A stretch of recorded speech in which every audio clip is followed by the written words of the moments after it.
10 വർഷക്കാലമായി ഞങ്ങൾ തിരിച്ചടിക്കാത്ത SFI ആയിരുന്നു ഉണ്ടായിരുന്നത്. ഞങ്ങളെ തല്ലിയാൽ തിരിച്ചു തല്ലും എന്ന് ഓർമ്മിപ്പിക്കുകയാണ്. തിരിച്ചു തല്ലിയിരിക്കും. അത് ഏത് പോലീസ് ഏമാനോടാണെങ്കിലും ഈ പോലീസിനോട് ഏതെങ്കിലും വിധത്തിൽ പ്രശ്നം ഞങ്ങൾ ഉണ്ടാക്കാൻ ഉദ്ദേശിക്കുന്നുമില്ല. പക്ഷേ മെയ് മാസം 4-ന് റിസൾട്ട് വന്നപ്പോ നന്ദാവനം ക്യാമ്പിലും കാസർഗോഡും കേക്ക് മുറിച്ച് ആഘോഷിച്ചതിന്റെ കേക്ക് കഷ്ണം തിന്നവർ ഇവിടെയും ഉണ്ട് എന്നാണ് ഞാൻ മനസ്സിലാക്കുന്നത്. അവരോടായിട്ടൊരു കാര്യം പറയാം.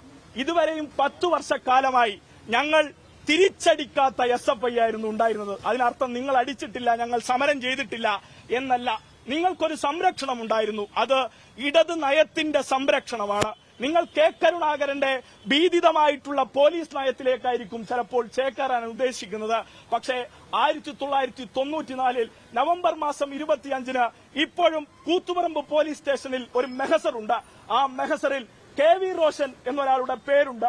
KV റോഷൻ എന്നൊരാളുടെ പേരിൽ മൂന്നാമതായി തന്റെ നെഞ്ചിലേക്ക് വെടിയേറ്റു വാങ്ങുമ്പോൾ KV റോഷൻ തിരിഞ്ഞോടിയിട്ടില്ലെന്ന് അഭിമാനത്തോടുകൂടി ഓർക്കുന്ന SFI ആണ് ഇവിടെയുള്ളതെന്ന് നിങ്ങൾ മനസ്സിലാക്കിക്കോളും.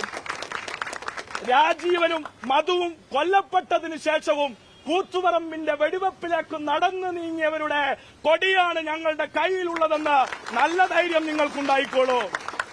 ഒരു കാര്യം ഞങ്ങൾ പറയാം, ഞങ്ങളായിട്ട് തല്ലില്ല. പക്ഷേ ഞങ്ങളെ തല്ലിയാൽ തിരിച്ചു തല്ലും എന്ന് ഓർമ്മിപ്പിക്കുകയാണ്. തിരിച്ചു തല്ലിയിരിക്കും. അത് ഏത് പോലീസ് ഏമാനോടാണെങ്കിലും ഇപ്പോൾ തന്നെ അറിയിച്ചേക്കോ.